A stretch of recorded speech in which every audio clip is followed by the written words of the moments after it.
Hey everyone, good to see you again. Thanks for checking out this channel. I really do appreciate it. Wanted to do something a little bit different today. Something I've been thinking about lately for a while, and wish I had maybe this as a resource, 15 years ago when I was getting ready for my first gig. Didn't really know much about gigging, didn't know what to bring, what not to bring. It was really just trial and error. And I remember one of the things I didn't want to do was ask people, because you kind of maybe feel like asking people what to bring to a gig is maybe something that puts you in an awkward position where people think you don't know what you're doing, when really you don't know, but you're trying to figure it out for the first time. So since then, I've been gigging both electric, full band electric, acoustic duos, that sort of thing.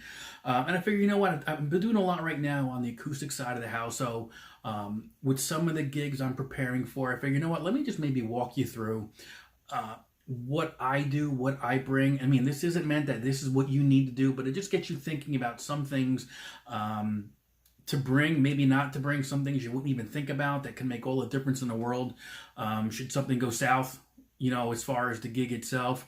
So hopefully this helps you out a little bit. It's not meant to be the end all of, gigging and what you need, but just something that, again, just to get your mind going a little bit with maybe what you need, what you don't need, what to be on the lookout for.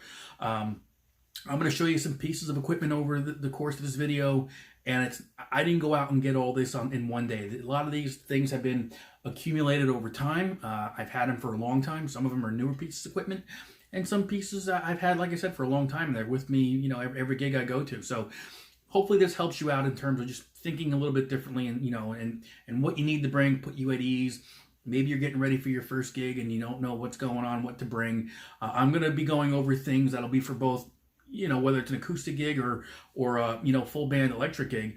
But again, the equipment I'll be showing you is more geared towards the acoustic side of the house, but all that's interchangeable depending on what you're looking to do. So why don't we take a look at the first item here, and we'll go from there. All right. Okay, first item. If you're a guitar player or any instrument really, but for me, playing guitar, if you're going to a gig and you got your first gig coming up, well, obviously you need your six string. So whatever you've got, whatever you use, it's going to be fine. Don't worry about it. Don't worry about brand. Don't worry about the age of it. It's all about you and how you play. So don't worry about what this is all about. What I tend to do is, again, this is just me. I actually have two acoustic guitars, and 99.9% of the time, I bring the second one with me just in case. You never know what might happen. In all the years I've been gigging, I've never busted a string on the acoustic guitar in the middle of a tune, or even during the set, wherever it might be. So I've never had to do a quick change or anything, but if I needed to, it's there. So just off to the side. Sometimes I don't even take it out. It just stays in the case the whole time. As a matter of fact, the last gig I did, it didn't even come out. The backup didn't even come out. The Alvarez that I have, you might see it in other videos, didn't even come out. If you don't have another guitar, I highly recommend you get another set of strings or two and keep them in your bag, your gig bag, whatever it might be. And we'll go over that a little bit in terms of how I do that. But you've got to have that second set of strings just in case. It may never happen, but it's one of those things where you spend, you can spend $5 or $6 on a set of strings. You may never use it, but that you'll be kicking yourself if something does happen and all of a sudden you need that set of strings, and now what do you do? So keep those handy as well. So that's what I would do as far as the guitar goes. Take it from there. So speaking of the guitar, one of the other things that you should have with you at all times is some type of stand. Any stand at all. This is just an A-frame type of stand. You can get the type of stand that where the guitar kind of sits on the handle, basically. Whatever you've got, bring something with you, because if you don't, you're talking about leaning the guitar against the wall, leaning it against some equipment. Get something that's sturdy. Use that. I think this is like $20, depending on the type of stand you're looking for. I have another one. It's the Hercules brand. It's a tripod. It'll put 3 guitars on it. You probably don't need that, but I have that as well. Okay, so take a look at that. And then what I'm going to do is, going from the guitar, if we follow that signal chain out, I'm going to go over some other items now that'll get you from the guitar basically to the amp and to the PA system, or the house PA, depending on what you're using, just to let you know, what you should need, should have, or a must have. Okay. All right. So if we're coming out of the guitar, you need cables. So I highly recommend having several different types of cables. This one kind of looks like spaghetti right now because I didn't wrap it up properly, but this is your 1/4 inch cable. This is typically what's coming out of your guitar and goes to the amp if you're going straight into an amp. Or to your pedal board. So this will go into your first pedal in the chain, and then wherever it's going to go from there. But you're going to need several, if you can, several different types of 1/4 inch cable. Simple as that. If you only have one cable, then you only have one cable and you work with it. That's all it is. But if you've got several of them, bring them with you. The other one to have in case you need it is an XLR cable. Now this doesn't come out of your guitar for the most part, but this would come in handy if you're going into some type of snake, if you're going into a DI box, which I'll show you next. It's just good to have. You probably don't need more than one of these, but it's just kind of good to have handy if you need it. Again, XLR cable. This might be a 10 or 15 foot cable. XLR cable sometimes a little bit more than a 1/4 inch, but again, if you're going to be accumulating things over time, definitely add this to the case. Okay, I just mentioned having a DI box. This is what I have. I've been using this for a couple years now, and it's fantastic. It allows me to do several things. Now, you may not need this, you may not want this, but what it does for me is that I put my guitar right into this, and it acts as several things as soon as I plug it in. This is the Fishman Platinum DI box. It's a Pro EQ. So what this allows me to do as I'm using it, I plug in. I have an onboard tuner if I need it, so I can use this to tune the guitar. And then what I've done with this, aside from going out straight into an amp, there are several things. Number one, if you see that right there, there is an XLR output. I can go into this, and then right from here, depending on my situation for playing live, I can go directly into the PA system, which is sometimes a very good thing to have handy if depending on where you're playing, if you're not familiar with the settings and the situation, out right into the PA and you're good to go. The other thing that I've done, I can go straight out from here into an amp just with the 1/4 inch jacks.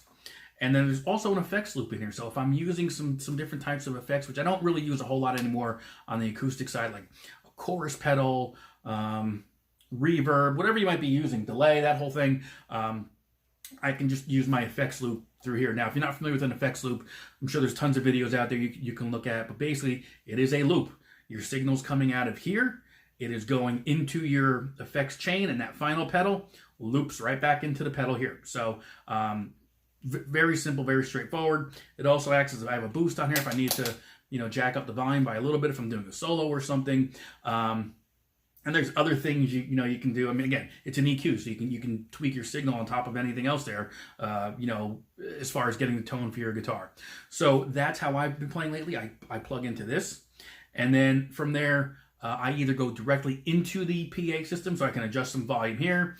The house PA can be adjusted as well. Or if I'm not going into a typical PA in a bar or a restaurant, if we're playing just like an outside gig, I will go into my Fishman Loudbox Mini, which is an amp/PA system. So when I'm coming out of that DI box, again, the signal's going to be my guitar, maybe an effects loop, maybe it's the DI box, or maybe I'm going straight into my amp. Here's the amp that I use. It's the Fishman Loudbox Mini. Really straightforward. There's 2 channels, 2 inputs. One is for guitar signal, one is for vocals. You can see that the difference right there in terms of the input. One is the 1/4 inch, one is the XLR input.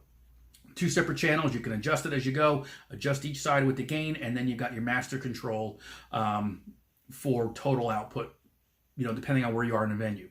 It's good for small gigs, 40, 50 people in a smaller setting. Works outside great. I even use it as a monitor sometimes. If I know that again, getting a little too deep into the weeds here, but it could be used as a monitor as well. And the back of it, as you see, also has the XLR output, I should say. So as I'm going into the amp for my guitar, again, right from there, I can go right into the PA system, which has the XLR inputs, and I can adjust the amp separately. It acts as a monitor that way as well. So really straightforward things to have. Again, you're not supposed to have all this day one, but just things to think about, accumulate over time. Maybe it helps you, maybe it doesn't. Maybe you've got all this already. I don't know, but it's just kind of good to have as the guitar player. Okay, what I want to go over now are some of the small things, the simple things that sometimes you forget, and sometimes they can make your night or break your night. Nothing that you probably don't already know already, but have plenty of these picks. Have them in your pocket. Have them on the stand next to you where you're playing. Have them on top of your amp. Just have them ready to go, because you never know. Picks might break. Pick falls out of your hand. Be ready to grab one wherever you are, just so you can keep going and not miss a beat. So have plenty of these on hand. You can never have too many of these, I think, in my opinion. Also, you want to have a tuner. Now, there's several different types of tuners you can have. You can use a clip-on tuner if you want for the headstock for the guitar. They work very well. I showed you the tuner I had on my DI box. You could have a tuner in the form of a stomp box. You need a tuner one way or the other. Probably the quickest, easiest, cheapest way to go right now is getting a tuner for the headstock. Clips right on. It tunes based on the vibration of the string. So if it's loud in the place you are, you can't hear anything, but at least the clip-on tuner can just pick up the vibrations, and you're good to go with that. So keep that in mind. You want to have a strap for your guitar. You don't think about it now, but maybe there aren't any stools available. Maybe you forgot to bring your stool. Bring a stool if you have one. But you've got the strap, so that way you can throw it on the guitar and you're good to go. Again, one of these little things that's good to have. You may not need it, but keep it on the side should you need it. Mic stand. If you're going to be singing and you're going to be doing things, have a mic stand with you. Again, probably $20 or so. Pick one up. If you want to get really deep into this, the mic stand is good not only for the microphone, obviously, but also, clips as far as stands, your tablet, your whatever it might be. You're going to be, your beer holder, something along those lines. You can put that right on the mic stand. All these little things make a big difference. So make sure you've got your mic stand, you've got your clips, your stands, whatever you're doing that attach to it, so you're ready to go with that as well. And then what I also recommend, even if you never use it, is have a crate, have a bag. I have a crate that I use. It's just a cube. Tons of stuff in there that maybe I don't need. You should have your extension cords in there to plug in for power. You should have surge strips if you're plugging in. You might only have one outlet to use, but you've got to plug in your amp. You've got to plug in some other things. You run out of space, so have a surge strip. All these little things are good to have. Have the surge strip. Have that handy. All that I keep in the crate. So again, in that crate, and 9 times out of 10 I use it. I don't use it, but it's there. Cables, extra surge strip, like I mentioned. You've got your picks and your tuners. All that. Keep that all in one spot so you know where it is. It's a great thing to have. You need to have all that. Anything else that you could think of, it should be in that crate, even if you don't use it all the time. Have those things ready to go.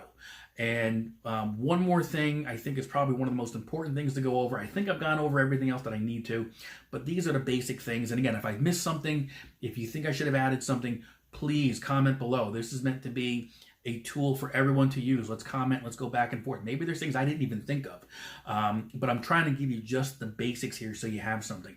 But let me show you what I think is probably, for me, one of the most important things to have when it comes to the gig. Some of the most important things I have at the gig. What is this? Yeah, they're toys. I call them mojo. These are the little things. Let's drop that. We'll break those, fine. These are the things that I have with me almost all the time. And when I don't have them with me, it doesn't upset me, but it just, you wish you had it there. These are just, mojo can be anything at all. For me, these are little toys that my daughter played with when she was a baby. If you want to know what they are, they're the Jungle Junction characters, Ellie Van, and I forget who this guy's name was. Crocker. Okay, so what I do is I have them on. If I have a pedal board, these guys are on the floor with me, because every time I look down, I'm reminded of something that'll put a smile on my face. So they're just good to have with you. It just makes you feel good. It's that simple. It people might think that's weird. For me, I think I know we've all got different pieces of mojo, I think, out there. But if you've got something, you want to bring it with you, so that way, just could be more of a superstitious type of thing. That's fine too. I've got these guys. I used to have Transformers, different things with me, but for the most part, I've got 4 of these total. These are 2 of them. They are always with me. They're always on the pedal board for the most part. conversation pieces as well. I've had different people look at different things. It's just cool to have. So it always puts a smile on my face. And really, no matter how bad the gig might be going, you can't hear the monitors. You've got a couple bum chords here and there. You look down, put the smile on your face, gives you a fresh frame of reference, hopefully, and it gets you back on track. Okay, that was really it. Again, I don't know if I've tackled everything you wanted to hear, but I think I gave you a quick update in terms of the things that I think you should have for a gig, just to kind of get you started. Again, have the essentials: your guitar, your amp, your cables, and more importantly, have your picks, your tuners, a capo if you need. All these little things, can make or break. You're doing a couple songs and you need a capo, and you forgot to bring your capo. Well, either you're going to transpose these songs to play in different keys, or you're not going to play it at all. Whereas a simple thing as a capo, you're good to go. So just keep all that in mind. Take your time. Maybe even create a checklist. Checklist is probably one of the more important things that I can think of, not to get stuff there, but to get stuff home. I can't tell you how many times a cable goes missing or a cable ends up in somebody else's bag. Thank God I've never lost a guitar or anything like that. But, stuff goes missing every once in a while. So have that checklist so that way before you even leave the gig, you've got everything you need in your bag or your crate. So, again, I hope this helped you out. Something different to think about. It's not the end all to be doing things, but give it a shot. If you're new to this, good luck to you. And if you're not, maybe just a couple reminders I gave you, and we'll go from there. Again, thanks for checking the channel out, checking the video out. Really do appreciate it. Let me know if you have any comments or questions below, any requests for the song tutorials. We'll get back to that. If not, see you next time.